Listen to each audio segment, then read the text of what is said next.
Balenciaga, I have one question for you. What are those?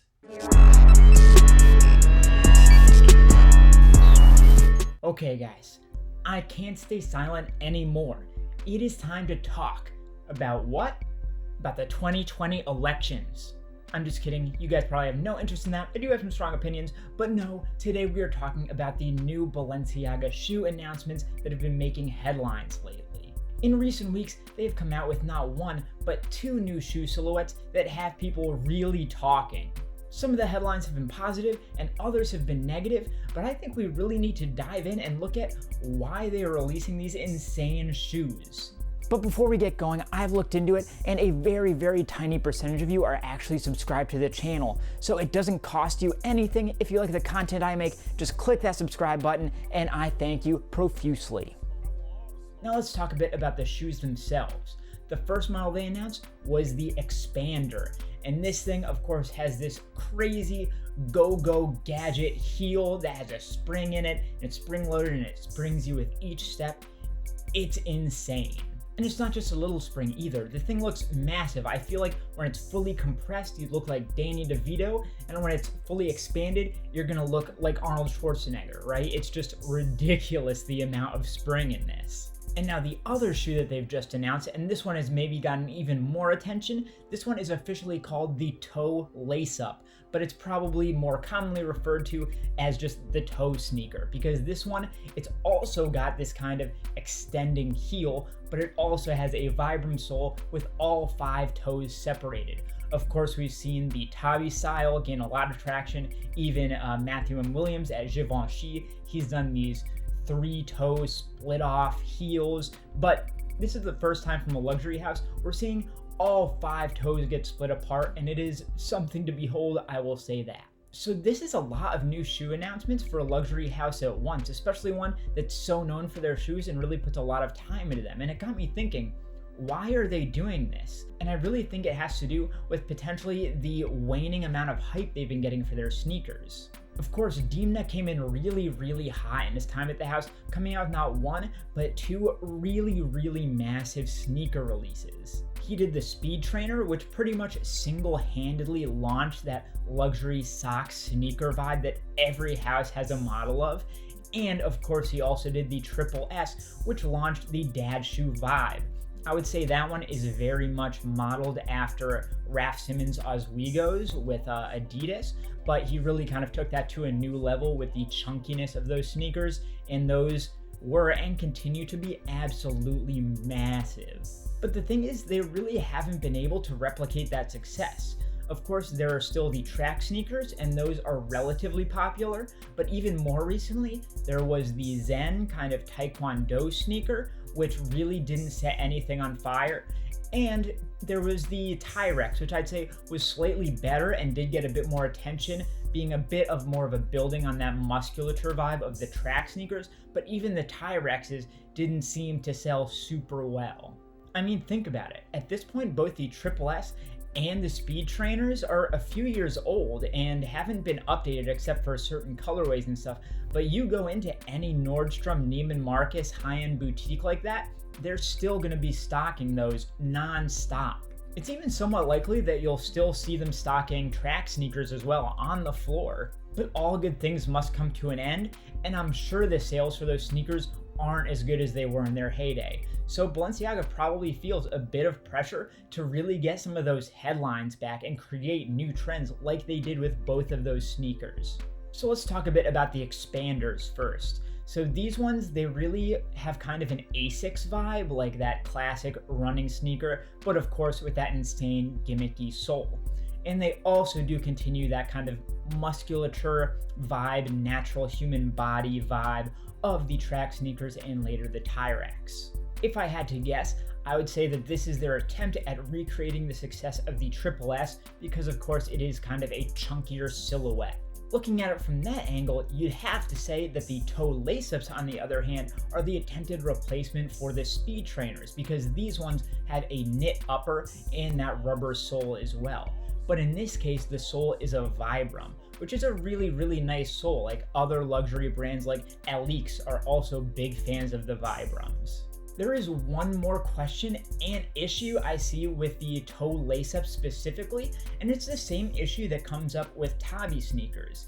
And that is the question of, do you need specific 5-toed socks to wear these comfortably? Because that's an issue that comes up with me. Like, I own tabi socks, but a lot of the time I am putting on my socks before I go over to my shoes and decide which pair to wear. So unless I've thought ahead and decided I want to wear my tabi sneakers today and put on those socks ahead of time, I'm probably not going to grab those because they're not as comfortable to wear with regular socks. So even though the silhouettes are insane, there definitely are selling points here that make them, I don't know if they're worth the, $1,200 retail price that they're going for, but they do have some inherent value here and they aren't just gimmicks.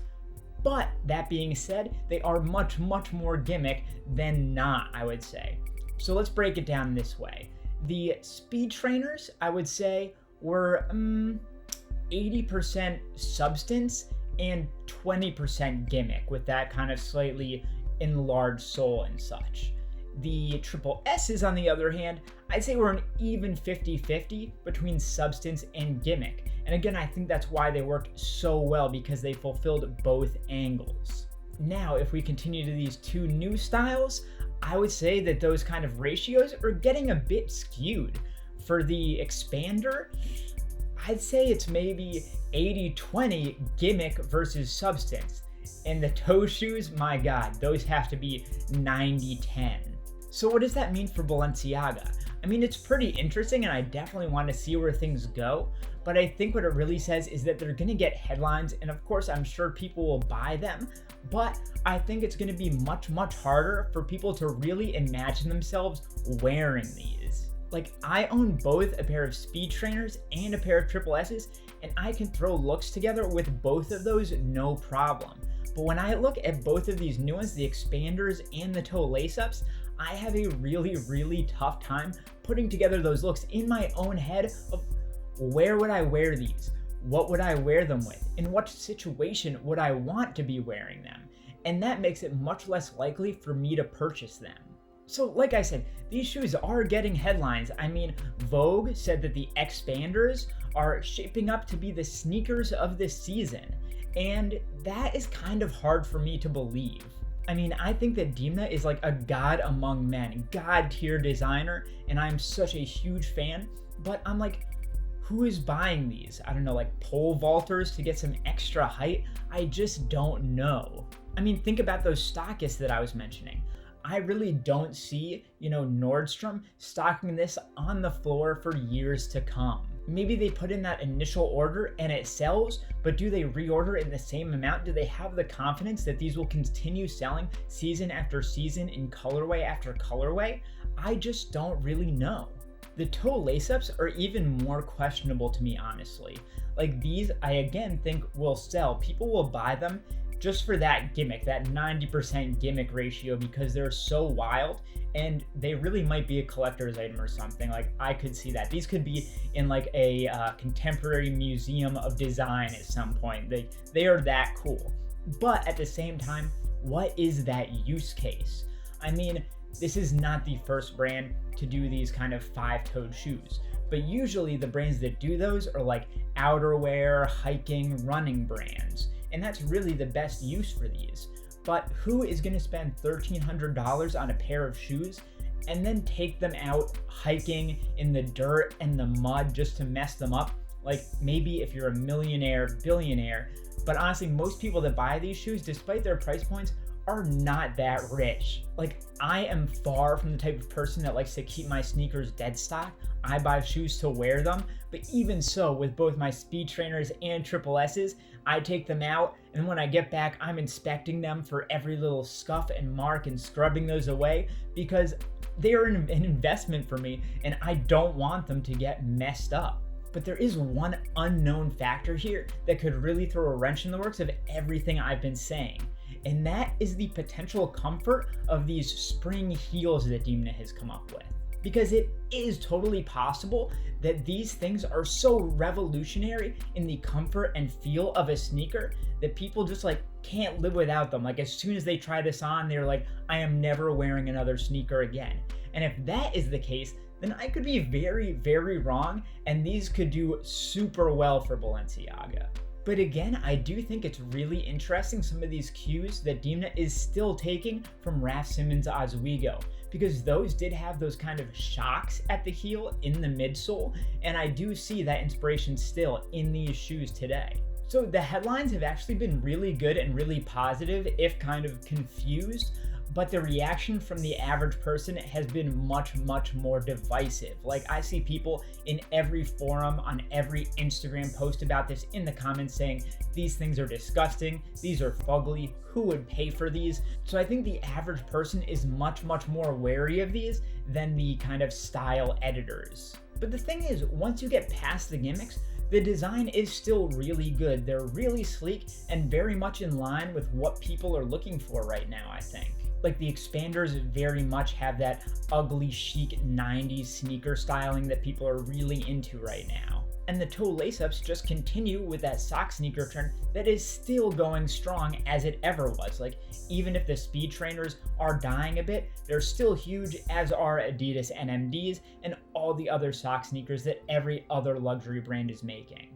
And I think it is a good sign for Balenciaga that right now Crocs are kind of as hot as they've ever been. So if that can happen, why can't the 5-toed shoe take off too? So those are my quick thoughts on the 2 new insane Balenciaga shoe silhouettes. Let me know in the comments what you think about these. Are you among most people who think these are butt ugly? Or are you more in line with the fashion editors who are kind of like, these are kind of sick? And with that, I ask you to take a look at the other video on screen here, subscribe to my channel, like this video, and I'll see you next time.